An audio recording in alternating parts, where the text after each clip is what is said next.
Écoutez, le Parti libéral du Canada a toujours été en faveur du libre-échange.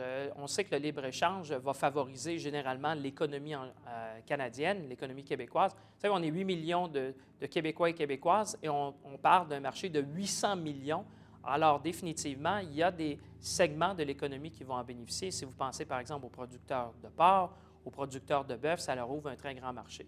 Dans ces accords-là aussi, il y a des gens qui ont dû sacrifier une partie, donc on parle de gestion de l'offre, on parle de nos agriculteurs. Il va falloir avoir des mesures d'accompagnement avec ces gens-là pour être sûr de leur assurer que ces pertes-là seront compensées par le gouvernement fédéral. Nous, ce qu'on dit, ce qui est malheureux, c'est que tout ça, ça a été négocié dans le secret. Les gens ne sont pas au courant, on n'est pas encore au courant. Nous, ce qu'on s'est engagé à faire, c'est lorsqu'on formera le prochain gouvernement, dans les comités, on étudiera de façon très détaillée. On demandera aux gens de la société civile de venir s'exprimer sur cette entente-là parce que cette entente-là doit être ratifiée par l'ensemble des parlements ou des assemblées législatives des pays qui en font part. Mais soyons clairs, le libre-échange au cours de l'histoire a toujours favorisé. On a beaucoup d'entreprises dans notre secteur qui font de l'exportation, en pensant en électromécanique. Il y a beaucoup des compagnies ici de Shawinigan qui peuvent en bénéficier. Alors oui, je pense que c'est une bonne nouvelle, mais ça prend des mesures d'accompagnement, par exemple, pour nos agriculteurs, pour les produits laitiers, pour nos agriculteurs qui œuvrent dans ce domaine-là. Est-ce que le Canada peut se passer de ce partenariat-là, vous pensez? Écoutez, poser la question, c'est y répondre. On est un marché, le Canada, le Québec, la Mauricie vit des exportations. Vous parlez aujourd'hui du plus grand marché au monde qui va être créé avec 800 millions. On sait que historiquement, à chaque fois qu'on a favorisé le libre-échange, on a gagné. Comme je dis, je pense que la Mauricie en général y gagnera.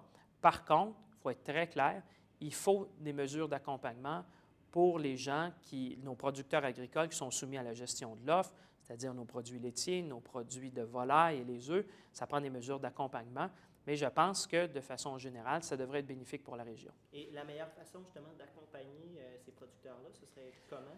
Bien, ça va prendre, moi j'ai toujours dit, ouvrir des marchés, oui, c'est important, mais ça prend surtout des mesures d'accompagnement, par exemple, pour nos PME. Donc, moi, je parle, par exemple, de mission économique pour faire connaître nos produits.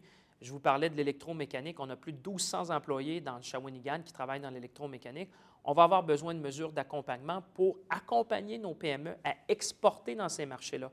Parce qu'il faut l'avoir fait pour bien comprendre comment ça peut être difficile de pénétrer ces marchés-là. Oui, on abolit les frontières, oui, on abolit les quotas, oui, on abolit les douanes. Par contre, ça prend des mesures d'accompagnement pour aider ces gens-là à exporter leurs produits. Et on a beaucoup de choses qu'on peut offrir ici en Mauricie qui pourraient être exportées dans ces pays-là. Par exemple, le Japon en fait partie, troisième économie mondiale. Alors, c'est clair que nos PME de la région devraient pouvoir en bénéficier.